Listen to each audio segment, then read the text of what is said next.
नमस्कार दोस्तों, आज की कहानी का शीर्षक है बदलते समीकरण। किटी पार्टी के लिए पूनम के घर पहुंचते पहुंचते प्रतिभा जी को देर हो ही गई थी। वे खुले दरवाजे से अंदर प्रवेश करने ही वाली थी कि अंदर चल रहे संवाद में अपने नाम का उल्लेखन सुन वे चौंक उठी। अरे, यह तो नीलू का स्वर लगता है। किटी क्लब की कम उम्र सदस्यों में से एक आवाज़ से काफ़ी आक्रामक मूड में नजर आ रही थी। मैं अब तक प्रतिभा जी का बहुत सम्मान करती थी, न केवल इसलिए कि वे एक अनुभवी और प्रतिष्ठित लेखिका हैं, वरन इसलिए भी कि वे मुझसे उम्र में भी काफ़ी बड़ी हैं। लेकिन पिछले सप्ताह मैंने उनके घर का जो परिदृश्य देखा, मेरी उनके प्रति धारणा पूरी तरह बदल चुकी है। आमना सामने होने पर अब मैं चाहकर भी उन्हें वह सम्मान नहीं दे पाऊंगी जो अब तक देती आई हूँ। अच्छा, ऐसा क्या हो गया था पिछले सप्ताह? पूनम, जो पिछले सप्ताह अनुपस्थित थी, एकदम चिहुक कर पूछ बैठी। अरे, तुम तो थी ही नहीं। क्या नजारा था अपने दबंग स्वभाव के लिए विख्यात लेखिका महोदया के घर का। हर अन्याय के खिलाफ खुलकर आवाज उठाने वाली महिला की उनकी सुप्रतिष्ठित छवि हम सबके सम्मुख एक झटके में धूमिल हो गई थी। तुम तो पहेलियां बुझाने लगी, अब बता भी दो कि क्या हुआ था। पूनम व्यग्र थी। देखो, पिछले सप्ताह चांदनी के यहाँ किटी पार्टी थी। पिछले कुछ समय से लगातार अनुपस्थित चल रही प्रतिभा जी उस पार्टी में भी नदारद थी। जैसे कि हम सभी को मालूम ही है कि उनकी सास को ब्रेन कैंसर हो गया है और वे इलाज के लिए यहाँ आई हुई हैं। तो हम सब ने निश्चय किया कि पार्टी समाप्त होने पर हम सब प्रतिभा जी के यहाँ उनकी सास की तबीयत पूछने जाएंगे, और हम गए भी। पर वहाँ हमें प्रतिभा जी का जो रूप देखने को मिला, उसकी तो किसी ने कल्पना भी नहीं की थी। हमारी बैठकों में वे स्त्री सम्मान, नारी जागृति की कितनी बातें करती हैं, और वह भी कितने मुखर स्वर में। स्त्री को किसी से दबने की आवश्यकता नहीं है, न घर में न बाहर में, बल्कि अपने व्यक्तित्व को उसे इतना प्रभावी बनाने का प्रयास करना चाहिए कि सामने वाला उसके प्रभाव में आ जाए। हाँ बिल्कुल, मैं भी उनकी इस बात से सहमत हूँ। चांदनी ने सहमति से गर्दन हिलाई। प्रतिभा जी उत्सुकता से कान लगाए खड़ी थी। जानती थी कि उनके अंदर प्रवेश करते ही इस वार्ता को पूर्ण विराम लग जाएगा और वे यह जानने से वंचित रह जाएंगी कि उनके प्रति उनकी साथी सदस्याएं क्या विचार रखती हैं। इसलिए वे दम साध कर वहीं ओट में हो गई थी। नीलू का और भी मुखर स्वर उनके कानों में पड़ा। सहमत तो हम सभी भी हैं, वे बताएं या न बताएं, हम सभी सुशिक्षित जागरूक महिलाएं हैं। वर्षों से हो रही नारी जाति के शोषण के खिलाफ आवाज उठाने का हौसला रखती हैं।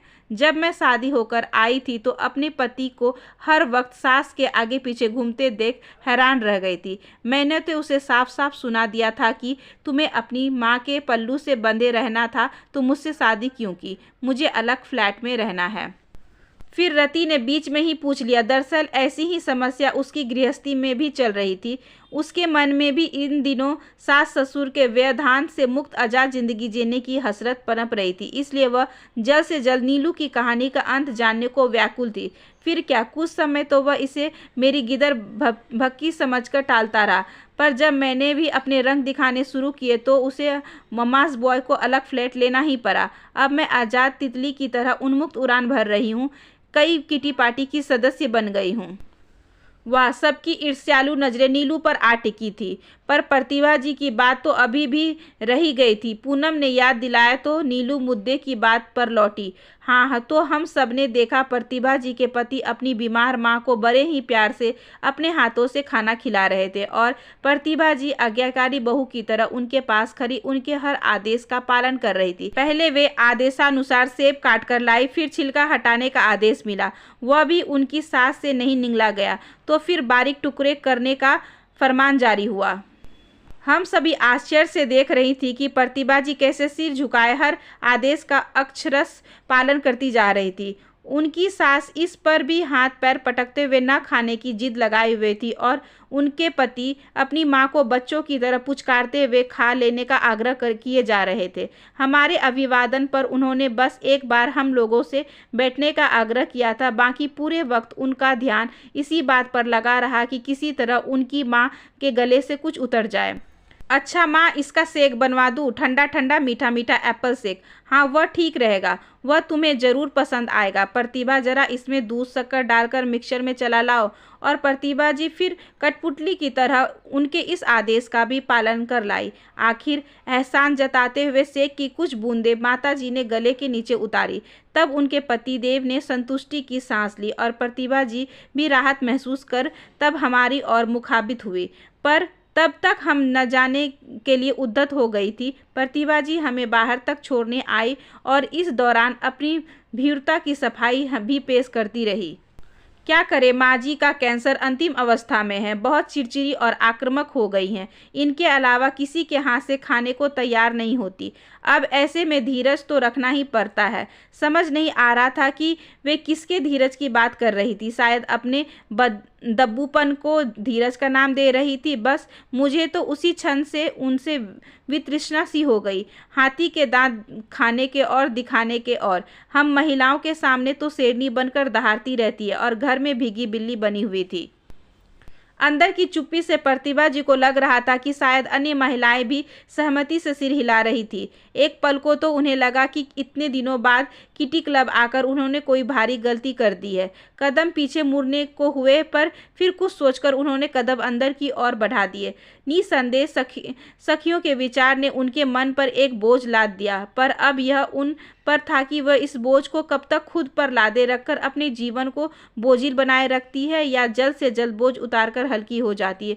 कुछ समय पूर्व बिखर चुका आत्मविश्वास फिर से संजोकर चेहरे पर मुस्कुराहट बिखेरते हुए वे अंदर दाखिल हुए। उन्हें प्रवेश करते देख एक बारगी तो सबके मुंह के पर ताले लग गए। आलोचिकाओं के चेहरे फक पर गए, लेकिन अपने कुशल अभिनय से प्रतिभा जी ने जाहिर नहीं होने दिया कि वे अपनी आलोचना सुन चुकी हैं। सैन्य सब आप ही सामान्य होने लगे। नीलू ने ही पहले पहल की। इतने दिनों बाद आपको सबके बीच पाकर बहुत अच्छा लग रहा है। आपकी प्रेरणास्पद बातें हम बहुत मिस कर रहे थे। आपकी सासू माँ की तबीयत अब कैसी है? भाई साहब होंगे ना उनके पास? प्रतिभा जी स्वर में छुपे व्यंग को बखूबी भाप गई थी, पर जाहिर नहीं होने दिया। उनकी बदौलत ही तो निकल कर आई हूँ, वरना मेरा तो आने का मन ही नहीं था। पर उन्होंने जबरन यह कहकर भेज दिया कि जाओ, तुम्हारा भी थोड़ा चेंज हो जाएगा। मैं तो रोज़ तुम्हारे भरोसे सब कुछ छोड़कर ऑफिस चला जाता हूँ। ओह, पति पत्नी के मध्य इतनी आपसी समझ हो जाए तो फिर कोई झगड़ा ही नहीं। चांदनी ने मत व्यक्त किया। वक्त लगता है। प्रतिभा जी के मुँह से बरबस नहीं निकल आ पड़ा। क्या मतलब? प्रतिभा जी से उम्र में कुछ ही छोटी सुधा जी बोल उठी। कहीं आप यह तो नहीं कहना चाह रही हैं कि पहले आप दोनों पति पत्नी की भी नहीं बनती थी? आपने ठीक समझा, बिल्कुल ऐसा ही था। देहात में रहने वाले एक मध्यवर्गीय संयुक्त परिवार में ब्याही थी मैं। 3 भाइयों के परिवार में मंझली बहू थी। देवर और जेठ ससुर जी के साथ पुश्तैनी व्यवसाय में थे। केवल राकेश जी यानी मेरे पति ही पढ़ लिख कर नौकरी में लग गए थे। घर में सास एक छत्र साम्राज्य था और तीनों बेटे, विशेषतः मेरे पति एकदम श्रवण कुमार। उस समय मम्माज बॉय शब्द तो प्रचलित नहीं था, इसलिए हम बहुएं आपस में उन्हें बड़े मंझले और छोटे श्रवण कुमार कहकर ही मन की भड़ास निकाल लेती थीं। एक तरह से कहा जाए तो अंदर ही अंदर घुटती हम बहुओं के मनोरंजन का यही एकमेव साधन था। आपसी गुफ्तगू में हम अपनी सास को ललिता पवार तो ससुर जी को ओम प्रकाश कहकर संबोधित करती। हम तीनों बहनों की तरह रहती थी। हमारे बच्चे भी आपस में बहुत घुले मिले थे। परिवार में बस मेरे ही 2 बेटियां थीं, जेठ जी के 2 बेटे और देवर जी के 1 बेटा। बेटा न जन्म पाने के कारण सासू माँ की नज़रें में मेरा स्थान थोड़ा कमतर था। पोतियों को भी वे पोतों से कमतर आंकती थी, पर देवरानी जेठानी इसी कारण मुझसे ज़्यादा सहानुभूति और लाड दिखाती थी कि इस बीच मेरे पति को यहाँ शहर में अच्छी नौकरी मिल गई। परिवार के लिए हम प्रसन्नता से ज़्यादा परेशानी की बात हो गई थी, क्योंकि परिवार बिखरने वाला था। इस बीच ससुर जी के गुजर जाने से जेठ जी ही परिवार का कर्ता धर्ता हो गए थे। उनका कहना था कि शहर में बसने की बजाय राकेश जी को नौकरी छोड़कर पुश्तैनी व्यवसाय में लग जाना चाहिए, लेकिन सुशिक्षित राकेश जी को परचून की दुकान पर बैठना अखर रहा था। सही है, आपने उन्हें कोई राय नहीं दी? पूनम ने पूछा। मेरी राय कोई पूछता तब ना। ये श्रवण कुमार जी तो अपनी माता जी का मुख देख रहे थे। वैसे मन में मैं भी यही चाह रही थी जो ये चाहते थे, पर मेरी देवरानी जेठानी मेरे अलग आज़ाद रहने की कल्पना से ही जली भुनी जा रही थी। रिश्तों के समीकरण बदलने लगे थे। अब वे दोनों आपस में ही खुसुर फुसुर करती रहती और मेरे पहुंचते ही चुप्पी साध लेती। कुछ कुछ ऐसा ही रवैया दोनों भाइयों ने भी इनके प्रति अपना लिया था। घर का वातावरण दमघोटू लगने लगा था। आखिर सासू माँ ने ही अपनी चुप्पी तोड़कर सबको इसमें उबारा। हाँ, उन्होंने हमें शहर चले जाने की अनुमति दे दी। मेरी दोनों बेटियां खुशी से उछल पड़ी। दोनों में ही शहर में बसने पढ़ने की गहरी ललक थी, साथ ही अपने भाइयों से बिछोड़ने का गम भी था।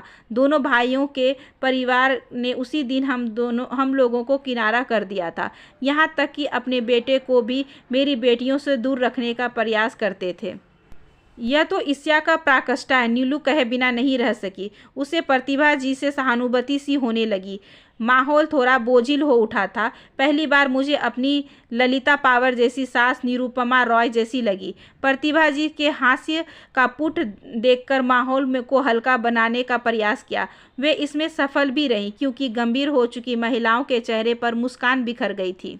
राकेश जी की माँ जी के प्रति श्रद्धा और भी बढ़ गई थी। वे जब तब उन्हें शहर अपने पास आने का निमंत्रण देते रहते।